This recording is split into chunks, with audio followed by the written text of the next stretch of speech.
Merci, mesdames et messieurs, pour votre fidélité. Je vous dis bonjour de partout où vous nous suivez. Nous sommes très heureux de vous savoir nombreux devant vos postes téléviseurs pour nous suivre en ces jours.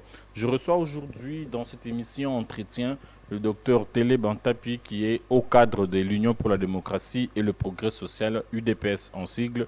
Avec lui, nous allons parler sur des questions d'actualité, des questions qui touchent à la vie de la nation, des très grandes questions, si je peux le dire comme cela. Et bonsoir, docteur. Bonsoir, cher compatriote John Tambwe. Comment vous allez? Oui, Dieu nous fait grâce, nous allons bien. J'espère que je vous ai bien présenté à votre juste valeur. Bien sûr, au cadre du parti UDPS Tshisekedi en sigle. Bon, Voilà. il y a actuellement deux franges au sein de l'UDPS. On ne sait pas vous situer. Vous êtes du côté Kabouya ou du côté Bizibou? Ni Kabouya ni Bizibu, personne n'a l'UDPS. L'UDPS s'appelle l'UDPS. Donc, Il y a deux je secrétaires, suis de l'UDPS il y a deux secrétaires Tshisekedi. généraux. À ce que l'on sache, il y a Kabouya qui a été destitué, si on peut le dire comme ça, par la CDP. Et Bizibou qui est comme secrétaire général ad intérim. Et on ne sait pas, bon, on ne sait pas quoi dire. Vous qui êtes de la maison, vous pouvez bien nous expliquer. Oui, merci beaucoup, mais je pense que Augustin Kabouya comme secrétaire général, Mhm, ça se passe dans les têtes de ceux-là qui veulent, mhm, ou bien le média qui veulent toujours l'appeler ainsi. Parce que ici, j'appelle au professionnalisme de vous en tant qu'hommes et femmes de médias, de pouvoir scruter le texte qui régisse les partis politiques. Parce que c'est important, le média ont un rôle très important mhm. parce que vous êtes dans l'éducation, dans la formation et puis dans les civismes également. Parce que vous savez que la politique, elle est définie comme l'art de gérer la cité. Et pour gérer la cité, on doit tenir compte des textes qui régissent. Et vous, vous êtes là pour la promotion Mhm, de mhm, cette façon là de faire. mhm, Maintenant, si, comme nous vous avions déjà dit qu'à l'UDPS Tshisekedi, il y a l'organe compétent qui est la Convention démocratique du parti, CDP en sigle, qui avait déjà déchargé Augustin Kabouya de ses fonctions de secrétaire général depuis le 11 août 2024.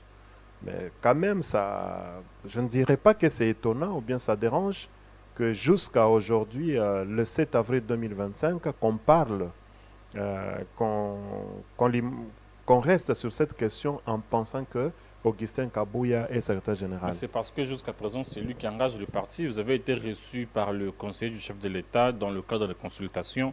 On a vu Augustin Kabouya être à la tête d'affiche et les autres à côté. Aider les partis politiques à avancer, Mhm, parce que je pense que si Augustin Kabouya se présente aujourd'hui encore comme secrétaire général devant la presse, devant le micro, et il se présente en tant que tel, vous ne lui posez pas la question comme vous me la posez là. mhm. Et pourtant, la CDP vous a déjà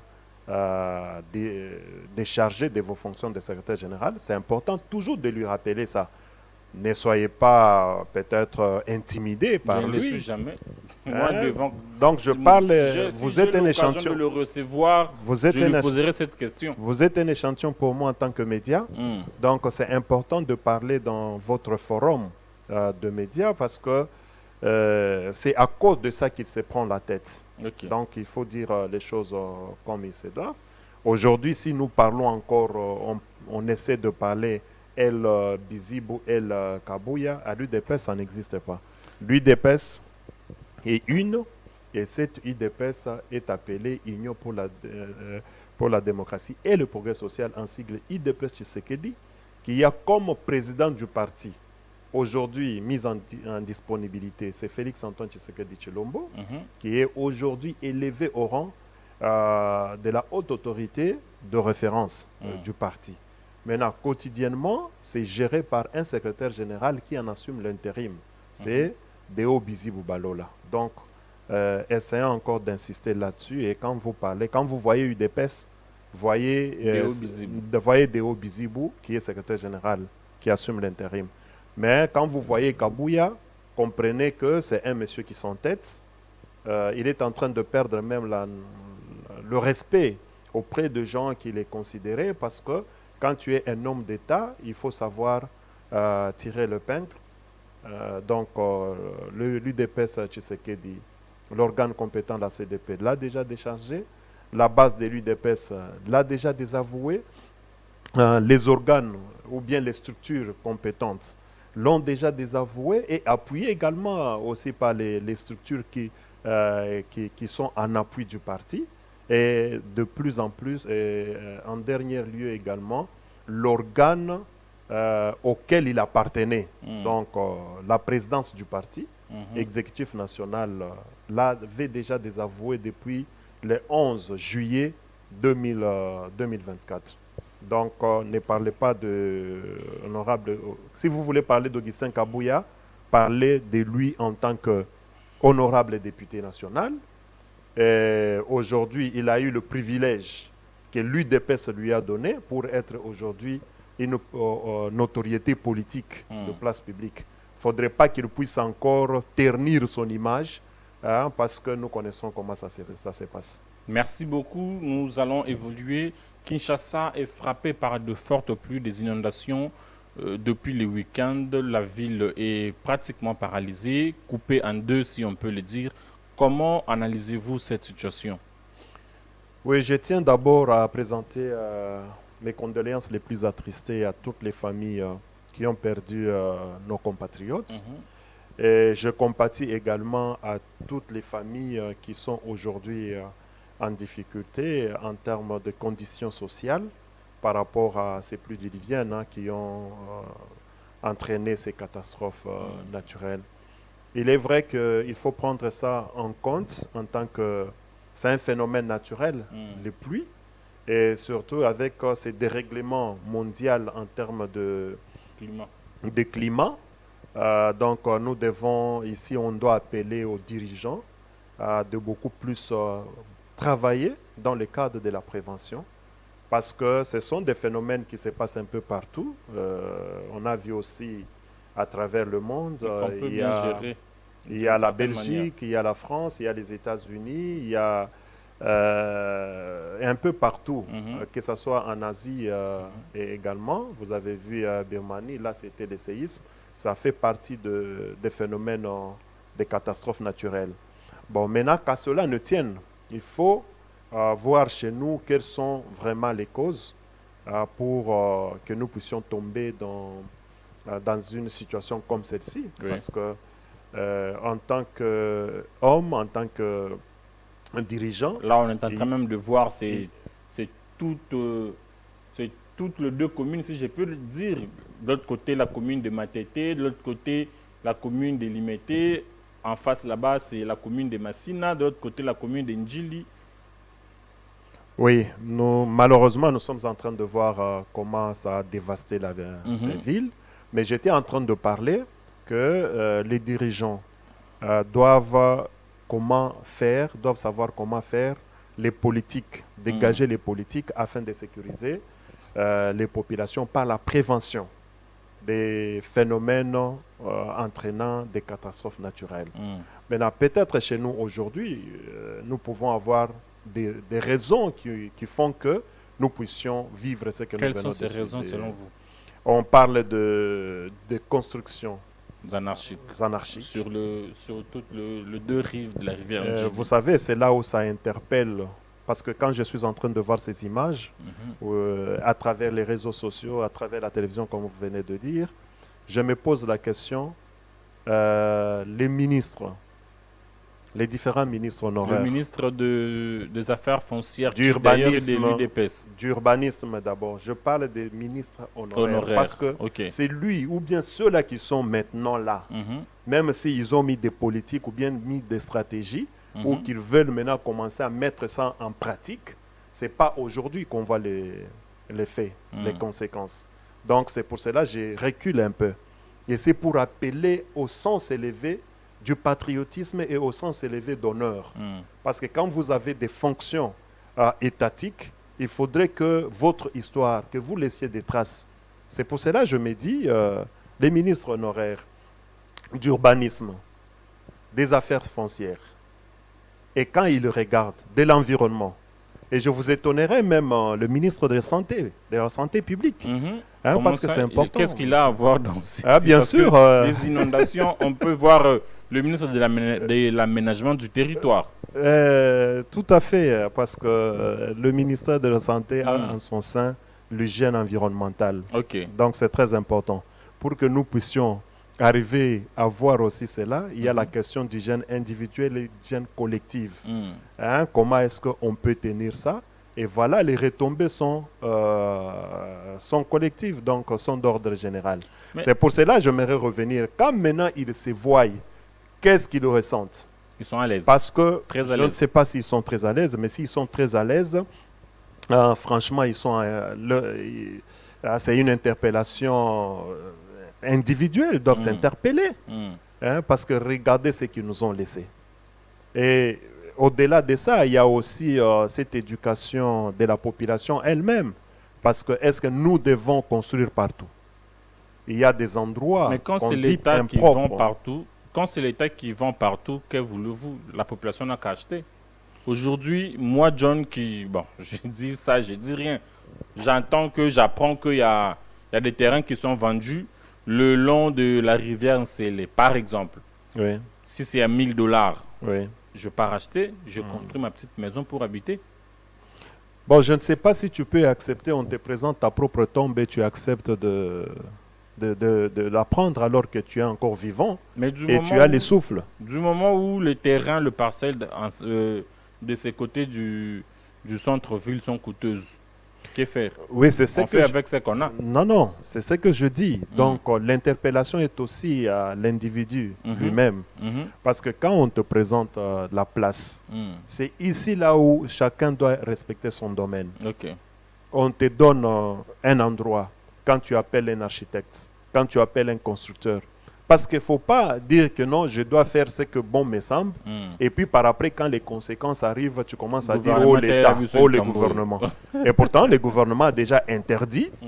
de ne pas, par exemple, acheter telle place, de ne pas construire telle place. Mhm. Mais si vous avez, bon, entre guillemets, une autorité qui se dit autorité, qui a la signature malheureusement ou heureusement, mais qui ne se met pas dans la peau de notoriété ou de laisser une image propre. Mm. Vous comprenez? Alors lui, peut-être c'est le lucre, et vous vous retrouvez dans ces conditions, il te donne cette place et puis il s'en va. Et toi, maintenant, quand tu arrives, de bon sens, il faut poser des questions, il faut regarder, et puis dire, non, ici c'est déjà interdit. Est-ce que même le bon sens, sur cet endroit, est-ce que je peux construire? Est-ce que les endroits qui sont interdits sont connus du grand public? Je ne suis pas juriste, mais on nous dit que nul n'est censé ignorer la loi. Oui. Donc avant, parce que construire une maison, ce n'est pas une chose, une mince affaire. Mhm. Mettre sa famille, ses enfants. Donc tu ne peux pas, comment est-ce que mettre le risque des enfants sous les risques comme ça alors que c'est... Mais quand ça commence, voilà. c'est sous l'œil de l'autorité compétente. Il y a les conservateurs de titres immobiliers qui vendent des terrains. Il y a le ministre qui signe des documents. Mais il y a aussi les autorités compétentes qui passent par là, qui voient. Aujourd'hui, le terrain qui est juste après l'aéroport d'Ndjili, les gens construisent déjà. Mais nous apprenons que ce terrain-là appartient à la RVA. Ce terrain-là, c'est là que sera érigé le nouveau tarmac. Mais les gens construisent déjà. Qui a vendu? Qui avait donné l'autorisation? Et les autorités compétentes voient et ils savent, il y a des services de renseignement et tout. Je suis d'accord. Les responsabilités sont partagées. Mm. Mais les plus grandes responsabilités incombent à l'autorité compétente. Mhm. Comprenez? Parce qu'il a les moyens même d'interdiction d'agir. Mm. Donc c'est à ces moments-là, il a une très grande responsabilité. Quand je vais au niveau de la population c'est le bon sens. Oui. A aussi sa responsabilité. Il ne faut pas qu'on te présente à un endroit là où par exemple il y a déjà des conflits. On te dit qu'ici il ne faut pas construire. Ici c'est un terrain d'autrui. Toi tu t'entêtes, tu y vas. Mm. Tu dois assumer les conséquences.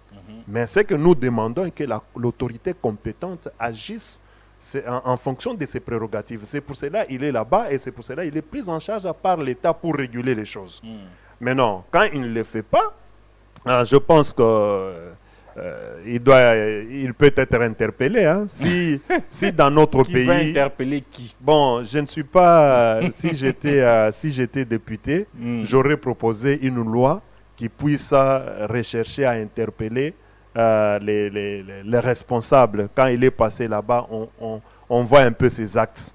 Parce que, imaginez, tu es une autorité compétente, tu lotis un endroit comme celui-là, et puis il y a le dégât.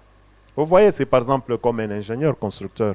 Hein, tu construis une bâtisse et consorts, et quand il y a effondrement, rien n'a été respecté, n'est-ce pas, tu es interpellé. Je pense qu'il est important qu'on y pense. Hein, pour protéger les futurs, parce que nous devons vivre pour le futur. Il ne faut pas vivre pour le présent. Qu'est-ce que nous voulons de notre pays, République démocratique du Congo?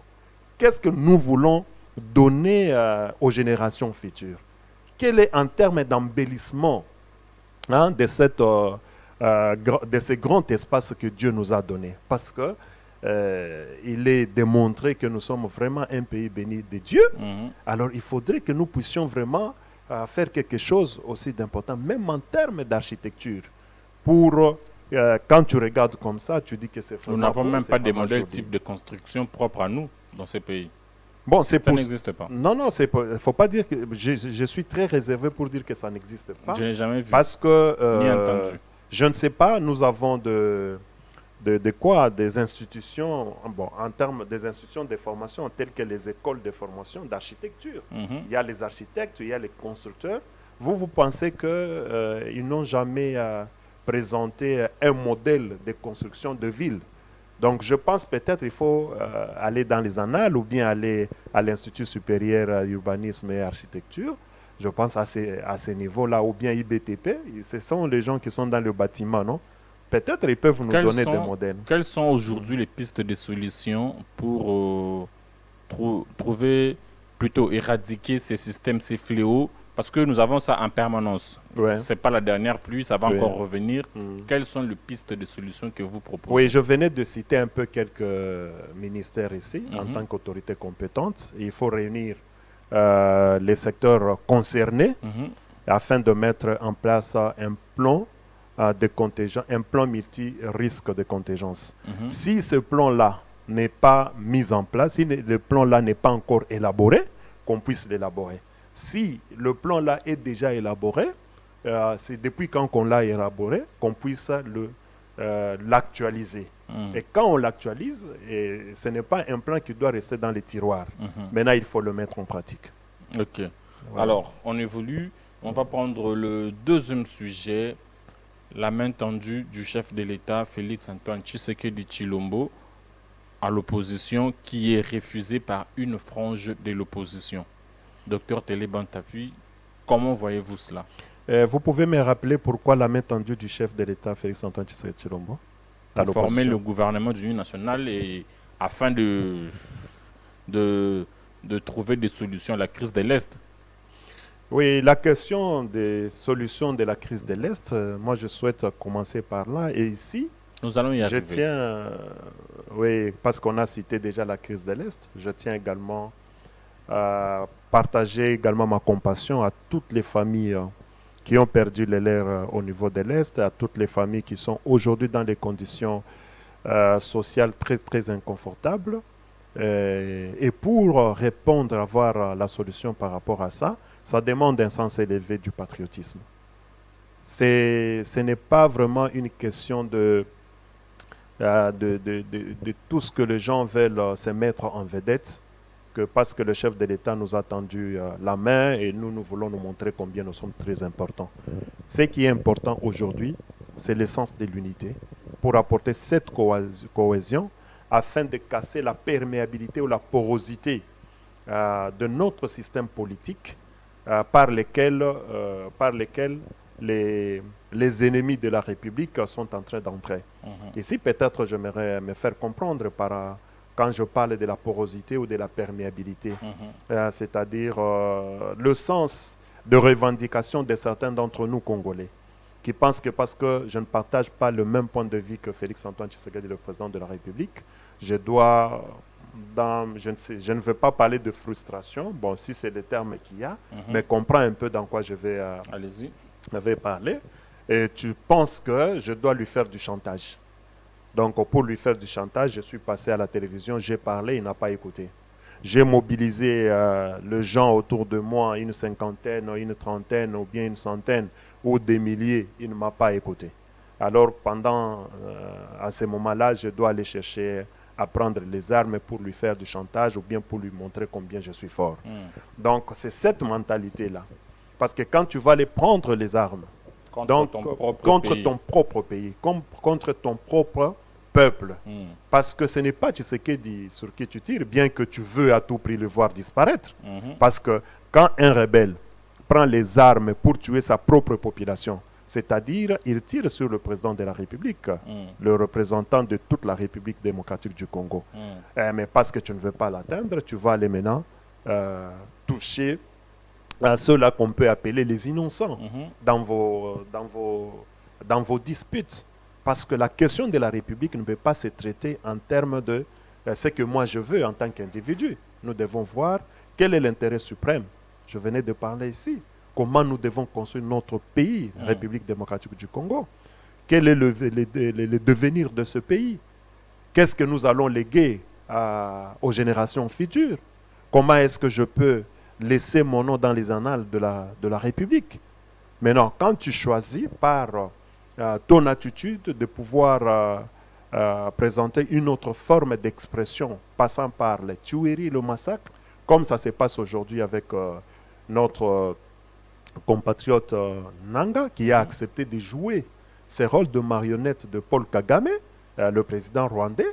C'est cette attitude-là, ou bien cette façon-là de faire, que j'appelle la perméabilité et la porosité. Parce que le président de la République, par rapport à la question de l'Est, a posé les diagnostics, c'est Paul Kagame. Maintenant, les ramifications, en tant que le sous-bassement du diagnostic, il y a cette perméabilité, cette porosité. C'est pour cela qu'il dit, non, mais non, par rapport à la question, j'appelle tous mes compatriotes, venez ensemble discutons. Qu'est-ce que vous voulez, qu'est-ce qu'on peut faire, ainsi de suite. Maintenant là, c'est le patriotisme qui nous invite. Mais quand toi tu refuses, tu te dis que non, moi je ne peux pas, je refuse la main en disant que le chef de l'État ne respecte pas ses engagements. Et ils ne veulent pas cautionner ou partager son échec. Je comprendrais s'ils disaient qu'ils ne veulent pas partager son échec, si eux considèrent qu'il a échoué. C'est une chose que, par rapport à l'échec, il est difficile que je puisse le partager parce qu'on voit d'abord la volonté politique dans ce pays que l'ancien régime n'en avait pas pour donner la construction du pays. Il y a beaucoup d'éléments. Il y a d'abord dans les domaines d'infrastructure. Aujourd'hui, on ne continue que d'en parler, de voir les routes qui sont en train d'être construites, les chantiers qui sont en voie de finissage. Je suis surpris d'entendre qu'ils ne finissent pas. Malheureusement, je n'ai pas la cartographie pour dire ce qui est déjà entamé, ce qui est déjà fini et ce qui est en cours de finition. Donc, il y en a. On voit. En termes de santé, il y a les hôpitaux, les centres qui sont en train d'être, ceux-là qui sont en train d'être réhabilités et équipés, d'autres en construction pour équipement, les autres déjà finalisés, les écoles, on en parle. Donc, voilà, il est dans ces modèles-là en termes de volonté politique pour faire cet accompagnement. Donc, j'ai difficile à voir la question de l'échec. Le cadre de l'économie, bien que je n'ai pas beaucoup de notions d'économie, mais il y a une sorte d'avancée également par rapport à ça. Mais non, c'est sur quelle base d'échec eux peuvent avoir les moyens de les dire. Qu'est-ce que vous leur Sur le plan politique, il y a des avancées. Vous voyez, c'est ces régimes qui accordent beaucoup de grâces présidentielles. Quand vous êtes en train d'évoquer les politiques sont retenus. Et bientôt, on va accorder la grâce aux rebelles. La grâce aux rebelles, bon, ça c'est l'information que vous me donnez. Non, c'est une question que je vous pose. Quand vous dites que c'est le seul régime qui accorde beaucoup de grâces présidentielles, on peut aussi espérer que le rebelle aura une grâce. Non, moi je ne peux pas espérer ça. Parce qu'un rebelle, c'est un destructeur du pays. Un rebelle, c'est quelqu'un qui veut vous voir disparaître. Donc, et surtout, regardez aujourd'hui, quand nous prenons les zones sous occupation à l'est de la République, ils sont sous domination, sous esclavagisme, donc on leur a tout arraché. Crise de l'Est, il y a beaucoup de figures de la scène politique congolaise qui rejoignent les mouvements terroristes du M23, le mouvement terroriste rwandais, sous couvert du M23. Il y a Franck Diongo qui est parti, il y a les autres de la diaspora dont je ne peux même pas citer les noms qui sont partis. Et après, la semaine passée, nous avions entendu que votre secrétaire national en charge de la communication, Abraham Lokabonga, aurait rejoint le mouvement terroriste, chose qu'il a lui-même démenti dans un point de presse. Qu'est-ce que vous pouvez dire à la population aujourd'hui? Parce que dans ces pays, tout commence par la rumeur. D'accord. Rapidement, nous allons chuter par là, oui. Oui, oui. Je tiens d'abord à vous remercier quand vous évoquez mon collègue Abraham Lokabonga, c'est secrétaire national, qui est aussi qui a une marge dans la communication au sein du parti UDPS Tshisekedi. Pour lui, c'est vraiment une sorte de chantage. Parce que regardez, aujourd'hui, nous sommes dans un combat pour restaurer l'image de l'UDPS que Augustin Kabouy avait détruite, la stabilité de l'UDPS. Et on a lancé son nom juste pour déséquilibrer l'homme, mais il est en forme. Donc, heureusement, vous venez de le dire que Abraham Lokabonga, il a tenu un point de presse, oui, là où il a éclairé. Donc, on a tenu des réunions, nous sommes ensemble. Il n'y a pas question d'aller voir cet homme-là. Mais par rapport, j'ai suivi un compatriote qui a très bien expliqué sur cette question de compatriotes congolais ou bien de certains politiques qui ont rejoint M23, AFC de Nanga. Mais lui a dit ceci, et je pense qu'il a tout à fait raison. Il a dit tout simplement ceci. Paul Kagame est le président rwandais, l'Hitler africain, qui est en train de créer la désolation dans notre pays avec des tueries et des massacres à l'est de la République. Et se sentant coincé, il a exigé que tout celui qui est dans ce mouvement puisse se prononcer. Donc on comprend que ce n'est pas aujourd'hui qu'ils adhèrent. Donc ce sont les gens qui y étaient depuis. Maintenant, aujourd'hui, maintenant, ils le font parce qu'ils ont reçu cette obligation-là. Au cas contraire, et ça va. L'avant-dernière question, gouvernement d'union nationale, quel est selon vous le profil de celui qui fera un bon ministre? En tout cas, d'abord, il doit être engagé par le sens élevé du patriotisme. Donc, il doit être compétent. Je ne sais pas comment est-ce qu'on peut qualifier. Donc, ça dépendra de la mission qu'on leur donnera. Mais néanmoins, nous devons sentir leurs traces qu'ils doivent laisser. Merci beaucoup. S'il vous est demandé de donner un conseil aujourd'hui au chef de l'État congolais, Félix-Antoine Tshisekedi, par rapport à la formation du nouveau gouvernement qui est dit gouvernement de l'Union nationale, quels seraient ces conseils? En tout cas, merci beaucoup. Je prierai à Dieu, le créateur de l'univers, de lui donner une bonne Esther. Je parle bien Esther.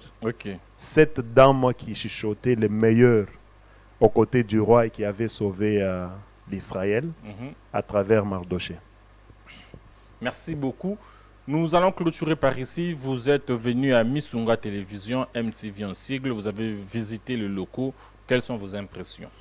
En tout cas, félicitations aux détenteurs de cette chaîne, donc, ainsi qu'à toute l'équipe, parce que j'ai été impressionné. Je garde, je sens le professionnalisme. Merci beaucoup. De par le cadre, de par la tenue et l'attitude même du personnel que j'ai trouvé. Et ce qui m'a encore plu, j'ai trouvé vraiment une équipe autour d'une table et on me dit que c'est ça l'équipe de rédaction. Donc j'ai trouvé vraiment les gens à vive voix, juste comme ça, à vive vue, qui ont un sens professionnel. Merci. Merci, c'était Dr Télé Bantapi, au cadre de l'Union pour la démocratie et le progrès social, UDPS Tshisekedi, le parti cher au sphinx délimité d'heureuse mémoire. Mesdames et messieurs, je vous dis au revoir. On va se retrouver prochainement pour un nouveau numéro. Restez dans la paix du Christ chez vous. Ayons l'amour du Congo et du Congolais, que la haine quitte nos cœurs. Au revoir.